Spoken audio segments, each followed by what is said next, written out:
1400 साल पहले, जब ना लैब्स थी ना रिसर्च पेपर्स, कुरान ने इंसान को एक सीधा सा हुक्म दिया, ऐ ईमान वालो, तुम पर रोज़ा फ़र्ज किया गया ताकि तुम तकवा हासिल करो। यहाँ रोज़ा सिर्फ शरीर का अमल नहीं था, ये दिल की तरबियत, नज़र की हिफाजत और ज़ुबान की पाकीज़गी थी। वहीं आज की दुनिया साइंस की ज़बान में बात करती है, रिसर्च, डेटा, एक्सपेरिमेंट्स, और इन्हीं के बीच एक शब्द बार बार सुनाई देता है, वो है फास्टिंग। साइंस कहती है कुछ घंटों तक भूखा रहना शरीर को राहत देता है, मेटाबॉलिज्म बेहतर होता है और इंसान अपनी क्रेविंग्स पर काबू पाता है। जहां साइंस फास्टिंग को एक लाइफस्टाइल चॉइस मानती है, इस्लाम उसे रमज़ान में एक मुकम्मल निज़ाम बना देता है।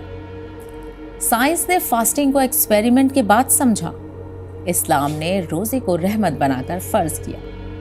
साइंस कहती है भूख डिसिप्लिन सिखाती है, इस्लाम कहता है भूख इंसानियत जगाती है।